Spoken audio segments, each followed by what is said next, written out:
Olympic போட்டிகளில் பங்கேற்க உள்ள இலங்கை வீர வீராங்கனைகளை ஊக்குவிக்கும் நோக்கில் ஏற்பாடு செய்யப்பட்டுள்ள ஒலிம்பிக் சுடர் பேரணி இன்று பயணத்தை ஆரம்பித்தது.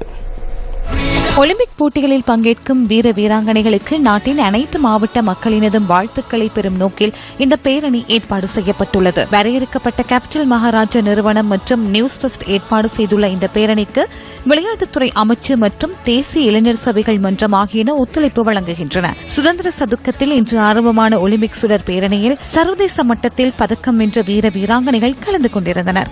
இந்த சந்தர்ப்பத்தில் விளையாட்டுத்துறை அமைச்சர் தயாசிரி ஜெயசேகர மற்றும் பாதுகாப்பு செயலாளர் கருணாசேன ஹெட்டி ஆராய்ச்சி ஆகியோரும் பங்கு பெற்றிருந்தனர்.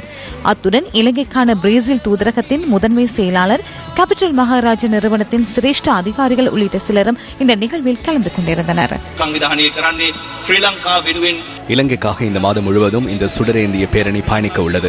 இலங்கை பிரதிநிதித்துவப்படுத்தி ரியோ டி ஜெனிரோ நோக்கி விரைவில் பயணிக்க உள்ள நமது வீர வீராங்கனைகளுக்கு வாழ்த்து தெரிவிப்பதற்காக இந்த பேரணியை நாம் ஆரம்பித்துள்ளோம். இன்று பயணத்தை ஆரம்பிக்கும் சுடரேந்திய பேரணி நாடு முழுவதும் பயணித்து அனைவரையும் ஒன்றிணைத்து ஒரே நாடு என்ற ரீதியில் மீண்டும் ஆகஸ்ட் மாதம் 5ஆம் தேதி கொழும்பில் ஒன்றிணைய உள்ளது.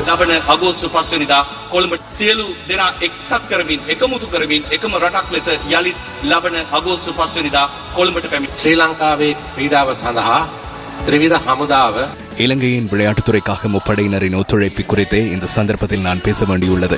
முப்படையின் சில வீரர்கள் தகுதி பெற்ற போட்டிகளில் பங்கேற்க உள்ளனர். பாதுகாப்பு அமைச்சர் சார்பில் முப்படையின் வீரர்களுக்கு வாழ்த்துக்களை தெரிவிப்பதோடு அவர்களுக்கு தைரியத்தை ஏற்படுத்தும் வகையில் செயற்பட உள்ளோம். கேபிட்டல் மகாராஜா நிறுவனத்தினூடாக முன்னரும் இதனை போன்ற திட்டங்கள் முன்னெடுக்கப்பட்டிருந்தன. அதனால் இதனூடாக மக்களை தெளிவூட்ட உள்ளதுடன் மக்களுக்கு மத்தியில் விளையாட்டினை கொண்டு செல்லவும் நாம் எதிர்பார்த்துள்ளோம். මේ තුලින් රටේ ජනතාව තුළ දැනුවත් කිරීමක්, ජනතාව අතරට ක්‍රීඩාව ගෙන යාමක් අපිට මේ බලාපොරොත්තු වෙන්න පුළුවන්. විශේෂයෙන්ම කැපිටල් මහරජා ආයතනය හැම වෙලාවකම ලංකාවේ இலங்கைக்காக ஏதேனும் ஒரு சேவையை முன்னெடுக்க வேண்டுமெனில் அந்த அனைத்து சந்தர்ப்பங்களிலும் கேபிட்டல் மகாராஜா நிறுவனம் முன்னிற்கிறது. இலங்கை வீழ்ச்சி அடைந்துள்ள போதிலும் எழுச்சி பெறும் போதிலும் கேபிட்டல் மகாராஜா நிறுவனம் நம்முடன் கைகோர்க்கும் நிறுவனம் என்பதை நான் கௌரவத்துடன் நினைவுபடுத்த விரும்புகிறேன். இந்த சந்தர்ப்பத்தில் அனைத்து இலங்கையர்களும் இந்த பேரணியில் பங்கேற்று சிரச ஊடக வலையமைப்புடன் ஒன்றிணைந்து பயணிப்பதனூடாக அவர்களுக்கு ஒத்துழைப்பு வழங்க வேண்டும் என்பதை நான் கூறிக்கொள்கிறேன். சிரச நிறுவனத்துக்கு நாம் எமது நன்றிகளை தெரிவித்துக் கொள்கிறோம். ஒலிம்பிக்கில் உலகை அதிர்ச்சிக்குள்ளாக்குவதற்கான சக்தி எமது வீர வீராங்கனைகளுக்கு கிடைக்க வேண்டும் என பிரார்த்திக்கிறோம். ஒலிம்பிக் போட்டிகளை பிரதிநிதித்துவப்படுத்தும் வீர வீராங்கனைகளுக்குள் ஈட்டி எறிதல் வீரர் சுமேது ரணசிங்க, பேட்மிண்டன் வீரர் நெலுக்க கருணாரத்ன, நீச்சல் வீரர் மேத்யூ அபய்சிங்க, இலக்கை குறிப்பார்த்து சுடும் வீரர் மங்கள சமரகுன் ஆகியோர் நம்பிக்கை சுடர் பேரணியின் ஆரம்ப நிகழ்வில் பங்கேற்றிருந்தனர்.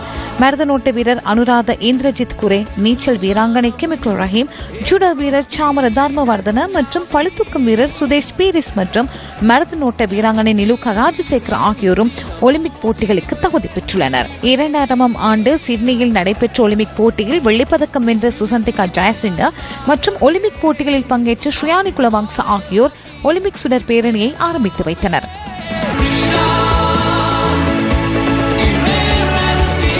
இன்று முதல் 23 நாட்களுக்கு நாடு முழுவதும் பயணிக்க உள்ள இந்த நம்பிக்கை சுடர் பேரணி ஆகஸ்ட் மாதம் 5ஆம் தேதி கொழும்பை வந்தடைய உள்ளது. இலங்கை ராணுவத்தின் பேண்ட் வாத்திய குழுவினர் சுடர் பேரணியின் ஆரம்ப நிகழ்வை அலங்கரித்தனர். இன்று புத்தளத்தை சென்றடைந்துள்ள இந்த நம்பிக்கை சுடர் பேரணி நாளைய தினம் அனுராதபுரத்தை நோக்கி பயணிக்க உள்ளது.